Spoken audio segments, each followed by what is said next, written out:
Well, that was pleasing. I think you always get a little, as a coach, apprehensive sometimes as you come back from break, and not quite sure where we're at, but we've been very good in practice. And we've gone 2-a-days, of which one of those has just been individual work and a lot of shooting. And you know, one of the great benefits of Christmas break is no school, and no limit to the number of hours that you can work.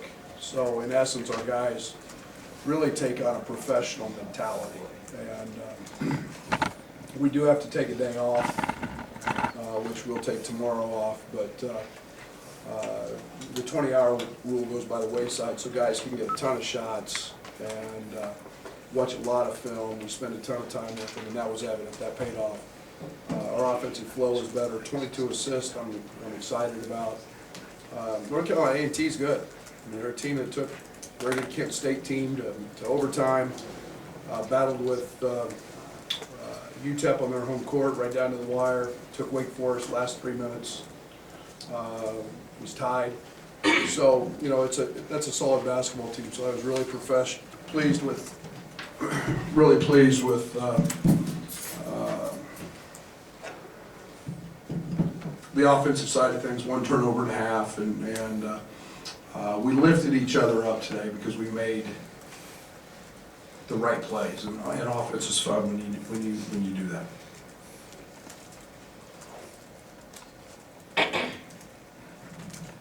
Seemed like Kipper was more vocal defensively, just really active. That's why I gave him the. I mean, Kipper's had probably the best practices he's had, and done it every day. Like I said, we did 2-a-days. He's done it every day, and it was time to reward him for that. And he was talking. He was energetic. He was in a stance. He played with active hands. And that translates. That it's amazing how that becomes really contagious. So I was really happy and really pleased with Kipper and the job he's done. We all know what Iowa's been able to do in transition offensively on the half court. It seems like he's starting to pick and choose his spots a lot more. Just do you feel like that's just a confidence kind of thing? Figure out when to choose those picking spots with him, or were you just seeing how more of that in the half court? No, I think the one thing that happens with Io sometimes is he plays at one pace, and when he's playing with a hesitation and then a burst, he becomes really hard to guard.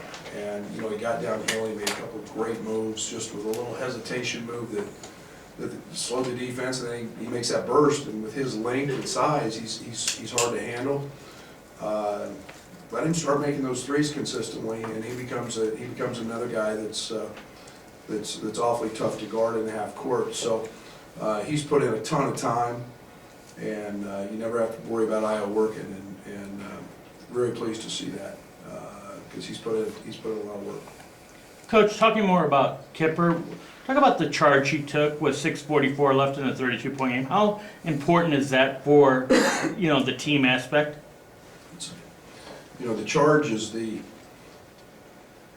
probably the most dramatic play in the game because it impacts so many different areas. And you lose a possession, sometimes you lose a basket, it puts a foul on somebody, it's a turnover. That play impacts a lot. And you know, Kipper's unselfishness, it's an unselfish act, it's an act of sacrifice, and you know, he's a position guy defensively. He's never going to out-jump anybody, but you know, he's learned to become in the right position. That's what fifth-year seniors should do, and that's a way for him to help defend the rim at the floor spot instead of blocking shots, is to take charges, and you know, that becomes a huge play. When the ball's popping early, you got to DeMonte, and he was able to get a couple of early ones from 3. I almost like to think you'd like to put that on a reel for him because there was no hesitation, and it just seems like he's becoming more confident offensively when the ball pops like that. Again, I mean, those guys shot 1 million balls in the last 3 days. I mean, it's nice when we're back in here, we're not in oven. You know, they get a feel for it, they get some confidence, they step right into it, and it's within the rhythm of what we do. And you know, DeMonte's numbers don't show how good a shooter he is. And, you know, when he can step into those and line them up, he's gonna make more than he's gonna miss. Coach, 4 guys with 4 or more assists. Stark difference from Missouri. Was that a focus this week? Absolutely. Absolutely. When your guards have 1 assist at Missouri, that's not very much fun to watch, and it doesn't matter what you run. And, you know, we talked about lifting each other up by making a pass. And we turned down some good shots to take some great ones. And, you know, we're not a selfish team. It's when we get in trouble and don't have assists, it's guys trying to make plays themselves. And the game of basketball always wins when you do that.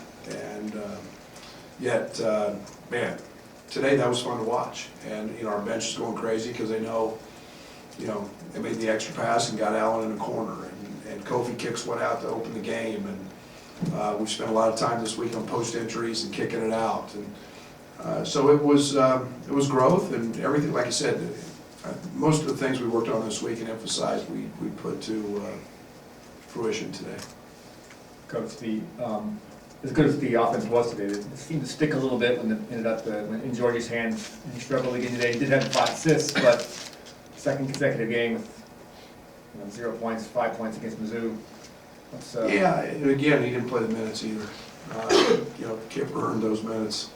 Yeah, you know, I don't worry about Georgie very much, and you know, the one thing that Georgie has a tendency to do sometimes is to want to make a home run play every single time. The ball go every time and try to make, instead of just make a simple play.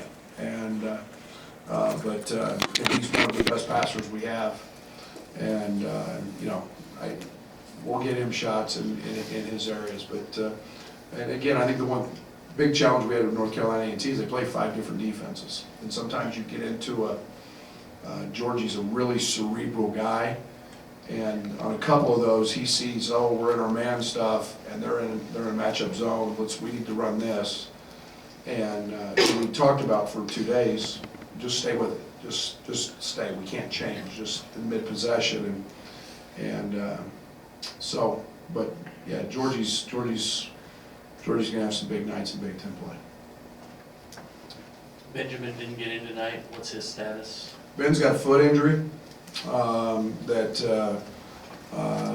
held him out yesterday and today, and so we'll that's a day by day.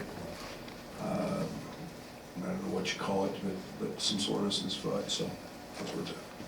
As you head into Big Ten play, obviously one thing today maybe have been transition defense wasn't great at times. You're going to Michigan State and they will push it, obviously, Really? and a little bit. They go around a little bit. Maybe. So, is that something you're going to be a focus here going into this?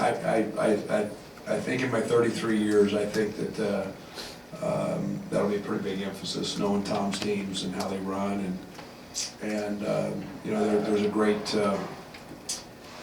awareness that their consistency in doing that. So, yeah, we'll spend some time on it. It was, and again, we talk about with A&T because they're one of the top teams in the country in forcing turnovers, and yet you know, the kid 21 Jackson just runs his tail off every single time, and he got some easy baskets because of that, and that's going to be Tillman and Kithier and Brown and all those guys. So we got to clean that up. Brad just stole my question, so I'll ask a bigger picture one. How would you assess these first 2 months? You know, I think it's been positive. I think, you know, we've got to look at the fact that we're still a really young basketball team. I think it's I think we've seen tremendous growth on the defensive side. I think you're talking about 1 or 2 in the country in rebounding. I think we're a team that's top 5 in fouls, which we were 338th last year. There's been growth there. I think there's been some inconsistencies on the offensive end, and that's at a different piece. And identifying some different roles. But I've been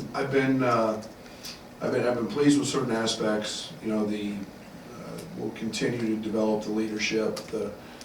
We can't have the ups and downs, you know, every 3 or 4 games that that we've had. But, you know, you start looking at it, we're a possession away in a lot of games. And so I'm pleased, I'm excited. The Big Ten's the best conference in the country. I think it's going to be a 10-bid league at least, by the way the net and all the numbers line up. And, you know, it's going to be, as always, be very, very hard to win on the road. You better win at home, and you better have toughness about you if you're going to win on the road. Brad, kind of building off of that, through the first 13, do you think the guys are pretty close to what you were hoping to see finishing up the non-conference schedule, looking ahead to Big Ten? Yeah, you know, I'll be honest, I had no, you always temper your expectations with freshmen. Kofi's exceeded those, you know, and yet, you know, I just said to the staff in the locker room, I mean, he's got 26 and 9, and I'm mad because of bringing the ball down and you know, a couple bad ball screen coverages. You want him to be perfect and forget that he's 13 games into his college career doing that. So,